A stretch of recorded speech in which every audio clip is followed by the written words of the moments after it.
My name is Christine. Standing in the wreckage of my apartment, I felt a cold, hard knot form in my stomach. My living room was a mess, with couch cushions strewn about, drawers half open, and a lamp knocked over. My jewelry box lay on its side, empty, and my passport was gone. I knew exactly who did this, and it wasn't a stranger. It was my sister, Lily. It all started months ago when I began planning a trip to Hawaii. I worked as an event planner, and the stress was overwhelming. This trip was my light at the end of the tunnel. I spent hours looking at beach photos, imagining the warm sand beneath my feet and the gentle ocean breeze. I booked the flights, paid for the hotel in full, and even drafted my out of office reply. My sister, Lily, is 5 years older than me. We grew up in a small town in Iowa where our parents, Mr. and Mrs. Thompson, ran a local grocery store. Our parents were hard working but had a traditional view of family. They believed that family always came first, sometimes to an extreme. When we were kids, Lily was my protector. We shared a room, swapped clothes, and whispered secrets under the covers. But as she got married and had 2 kids, Alex and Mia, things changed. At first, it were small requests like, "Can you pick up Alex from soccer practice? I'm stuck at work." Or, "Mia's sick. Can you grab some medicine on your way over?" I didn't mind because I loved my niece and nephew, and my job allowed me some flexibility. However, the requests kept piling up.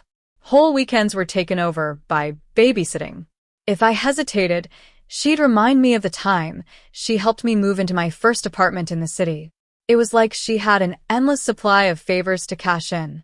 When I told the family about my Hawaii trip, Lily rolled her eyes every time I mentioned it. I thought she was just being her sarcastic self. But 3 days before my flight, she called. Without even saying hello, she launched into her problem. Her babysitter had canceled, the kids were off school, and I should just stay at her place for the week. When I reminded her about my trip, she scoffed. "You're choosing a vacation over your family? How selfish can you be?" Within an hour, my mom called. In her stern voice, she said, "Lily's in a tough spot. Cancel your trip. Family comes first." My dad chimed in, "Your sister is drowning, and you're off having fun on a beach." I tried to explain that I'd been planning this for months, that everything was non-refundable, and that I needed this break. But they wouldn't listen. Then I decided to reveal my surprise. I bought 3 tickets and booked a bigger room so that my parents could come with me. I thought they could use a break from the store. When I told them, their tone changed. My mom's voice softened, and my dad started asking about the itinerary. But Lily texted me, "Nice move, buying them off. I see where I stand." I ignored her message and went on the trip. In Hawaii, I had an amazing time with my parents.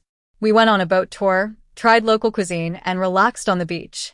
But deep down, I knew Lily wouldn't let it go easily. When I got back to my apartment and saw the mess, I was in shock. But then I remembered the cameras I'd installed after a break in Scare last year. I pulled out my phone and checked the footage. There was Lily walking into my apartment like she owned the place.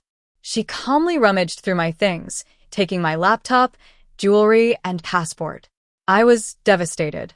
I called the police and then my parents. When my parents saw the video, they were horrified. They finally realized that they'd been defending the wrong person. The police investigated and found my stolen items at Lily's house. She tried to spin it as a misunderstanding, but the evidence was clear. At the court, she pleaded to a reduced charge, but it was still on her record. She said she was just tired of doing everything and wanted me to understand her pain, but there was no apology. After the court, things were never the same. Lily was on probation, and there was a no-contact order.